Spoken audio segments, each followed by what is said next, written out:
बिहारी जी प्रकट हुए ना वृंदावन में, तो दसों दिशाओं में हल्ला हो गया कि भैया वृंदावन में ठाकुर जी प्रकट हुए हैं। और ये बात पहुंचते पहुंचते पहुंच गई लाहौर, पाकिस्तान। तब पाकिस्तान भारत में ही था। तो वहां एक बहुत बड़े इत्र के व्यापारी थे, ठाकुर जी के अनन्य भक्त थे। उन्होंने मन बनाया कि मैं इत्र लेकर के जाऊं और बिहारी जी को अर्पित करके आऊं। हमने सुना कुंज बिहारी प्रकट हुए। हमारे बिहारी जी का नाम बांके बिहारी अब पड़ गया कुछ सालों से, उनका वास्तविक नाम कुंज बिहारी है, जो कुंजों में रहते हैं।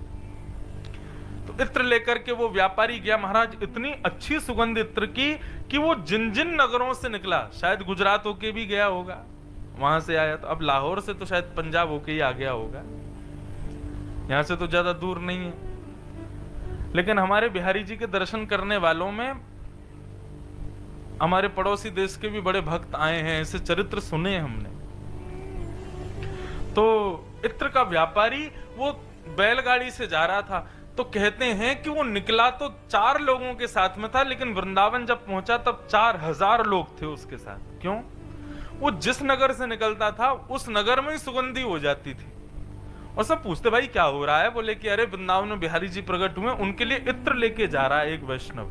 तो लोग कहते हम भी चलें तुम्हारे साथ? बोले चलो। तो इतनी भीड़ हो गई थी। जैसे ही निधिवन पहुंचा, निधिवन पहुंचते ही उसने प्रणाम किया सेवादारों को, कहा कि मैं इत्र लेके आया हूं, बिहारी जी के लिए अर्पित करना चाहता हूं। सब सेवकों ने कहा कि भैया देखो अर्पित तो तुम कर देना, लेकिन अभी बिहारी जी राजभोग अरोग रहे हैं, अभी कपाट बंद हैं ठाकुर जी के। आप एक काम करो, स्वामी श्री हरदास जी महाराज यमुना पुलिन पर बैठे हैं, उनको प्रणाम कराओ एक बार। सब अपनी भक्त मंडली 4000 लोगों के साथ में पहुंच गया यमुना जी। यमुना जी में स्वामी श्री हरदास जी मानसी सेवा में बैठे थे। मैंने आज भी प्रत्यक्ष दर्शन किए हमारे ब्रज के मानसी सेवा में रहने वाले संतों के।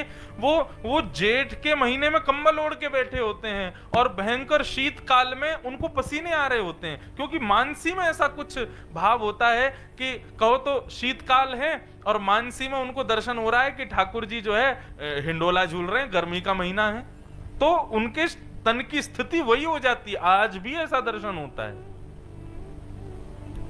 तो स्वामी श्री हरदास जी और मानसी में बैठे थे। मानसी में बैठे बाहर को तो ऐसा दिखता है ध्यान लगा रहे हैं, लेकिन कभी वो मुस्कुराने लगते हैं, कभी नेत्रों से आंसू गिरने लगते हैं, कभी हिलने लगते हैं, कभी कुछ करते हैं। ऐसी मानसिक सेवा होती है। मतलब जागृत अवस्था में स्वप्न, लेकिन वो स्वप्न नहीं है, वो वास्तविक है।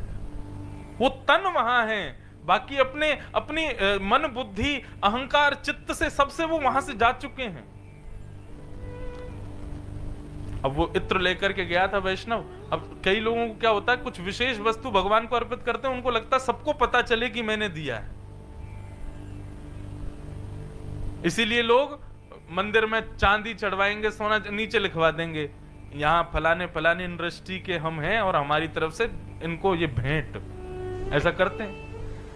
उसको भी लगने लगा कि भाई हमारे इत्र की सुगंधी से इतनी भीड़ हो गई, स्वामी श्री हरदास जी अभी भी ध्यान में बैठे, इनको सुगंधी नहीं आ रही क्या? तो उसने क्या किया, सोने के पात्र में इत्र था, वो पास रख दिया और उसका ढक्कन और खोल दिया। बोले ताकि इनका ध्यान खुले और ये पूछे भाई ये इत्र कौन लाया, तो मैं बता दूंगा मैं लेके आया। स्वामी श्री हरदास जी मानसी में बैठे थे और मानसी में बैठे बैठे स्वामी श्री हरदास जी को पता नहीं क्या हुआ, उन्होंने तुरंत वो इत्र का पात्र उठाया, उठा करके जमुना जी में फेंक दिया, पूरा जमुना जी में प्रवाहित कर दिया। वो जो भक्त बैठा था, वो 4000 लोग साथ में थे, वो सब मुंह पे हाथ धर के बैठे, ये क्या हुआ? बिहारी जी को तो अर्पित हुआ नहीं, या बाबा के पास भले आए या ने तो जमुना जी में ही पधरा दियो, फेंक दियो, कोई काम को नहीं। अरे इत्र फेंक दियो, कम से कम पात्र रख लेते, सोने को पात्र। इतनी लंबी यात्रा, इतने महीनों की याद सब व्यर्थ हो गई। उस भक्त का मन हो गया, बोले अभी इसी वक्त चला जाऊंगा वापस, और जीवन में कभी वृंदावन नहीं आऊंगा। ये सब यहां पाखंडी रहते हैं, ऐसी ऐसी स्थिति उसकी। अब थोड़ी देर में ही स्वामी श्री हरदास जी बड़े प्रसन्न, जय जय श्री हरदास, कुंज बिहारी श्यामा प्यारी, जैसे ही नेत्र खुले, यमुना जी को प्रणाम किया, रज को प्रणाम किया, बिहारी जी को प्रणाम किया, देखा इतने वैष्णव बैठे हैं, सबको प्रणाम किया। कहो भैया कहां से आए? बोले हम वहां से आए हैं, इत्र की सेवा लाए थे। बोले अच्छा, इत्र की सेवा पधरा दी ठाकुर जी को? बोले बस पूछिए मत आप, पधरा दी बस यही मान लीजिए। अच्छा जाओ, बिहारी जी के दर्शन खुल गए, राजभोग हो गया, जल्दी जाओ दर्शन करो। उसने कहा बोले कि आप आए हैं तो बिहारी जी को देख तो लें, वहीं से चले जाएंगे। जैसे ही निधिवन राज में उसने प्रवेश किया तो निधिवन में जितने वृक्ष हैं, जितने पत्ते हैं, जितनी वल्लरियां हैं, सब पर वो इत्र के छींटे दिखाई दिए।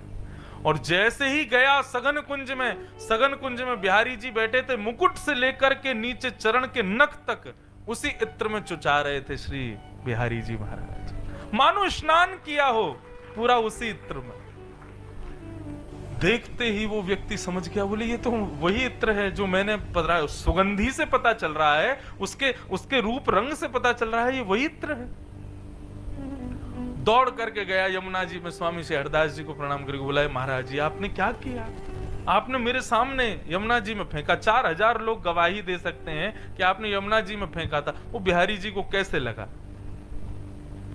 स्वामी श्री हरदास जी बोले, देख लाला, अपनी मानसी को भाव कोई को बताना नहीं चाहिए, लेकिन तू पूछ रहा हो तो बता। मैं आज हमारी मानसी में किशोरी जी को भाव है, भैया होरी खेलेंगे, और एक तरफ श्यामाजू, दूसरी तरफ श्याम सुंदर, दोनों होरी खेल रहे। अब हम तो श्यामाजू की सहचरी हैं, हम श्यामाजू के पक्ष में तो खेल रहे, लेकिन लाला इतना ऊधमी है, ना जाने कहां से ऐसा चटक रंग लेके आयो। चटक मतलब इतना गाढ़ा रंग लेके आयो, और वह चटक रंग थे हमारी श्यामाजू पूरी रंग दई। श्यामाजू की बहुत देर तक तो नेत्र ही नहीं खुले। मैंने जाकर के प्रार्थना करी, श्यामाजू आपको श्रम भयो? बोले श्रम तो कछु ना, लेकिन आज यह कार्य और कारो करनो है। ऐसा रंग लेके आओ, ऐसा चटक लेके आओ कि भाग जाए वापस नंदगाम को। मोकू आज्ञा भई, मैं ढूंढवे के काजे जैसे ही निकसो, तभी तेरे द्वारा प्रदत्त वो इत्र मेरे हाथ पड़ गयो। मैंने जाकर के तुरंत किशोरी जी को दियो। सामने से ठाकुर जी पिचकारी लेकर के आ रहे, इतने में ही मैंने वो इत्र को पात्र दिया, और किशोरी जी ने वही इत्र बिहारी जी पर छिड़काए दियो। वही इत्र श्री बिहारी जी में पहुंच गया। ये है वृंदावन। वृंदावन में प्रत्यक्ष सेवा नहीं, मानसी सेवा होती है, और वो मानसी सेवा ठाकुर जी स्वीकार करते हैं। एक नहीं, अनंत कथाएं मैं सुना दूं। तो वृंदावन जाना है, करना क्या है? बैठे रहूं कुलजन के कोने, किसी एक कोने में बैठ जाना, श्याम राधिका गाऊं। आजकल हमारे वृंदावन को बहुत मॉडर्न बना दिया है, और बहुत कष्ट होता है ये देख करके। उसको मॉडर्न बना दिया, वृंदावन को फिल्मी बना दिया, वृंदावन को इतना ज्यादा, मतलब क्या बताएं, ऐसा कर दिया है लोगों ने। कहां तो लोगों में भक्ति नहीं आएगी, और भक्ति आएगी तो ऐसी आएगी कि पूरे परिप्रेक्ष्य को वैसे ही कर देते हैं। वृंदावन केवल सेल्फी पॉइंट हो गया है, वृंदावन केवल रील्स बनाने के लिए और दुनिया भर के कामों के लिए हो गया है। वृंदावन की वास्तविकता को कोई पहचान ही नहीं पा रहा है कि वृंदावन है क्या। ऐसे जैसे कच्छ में कथा हुई ना 4 दिन की, ऐसी कम से कम हर शहर में हो, तब वृंदावन को जा जाके बताया जाए लोगों को कि भैया वो ऐसा स्थान नहीं है। ठीक है, कुछ ऐसे लोग भी होने चाहिए जो बाहर से बाहर ही लौट जाया करें, जो बाहर से ही वृंदावन को देखा करें, लेकिन वृंदावन वास्तव में उसके लिए नहीं है जिसके लिए आज लोग जा रहे हैं। वृंदावन अद्भुत है, वृंदावन अलौकिक है।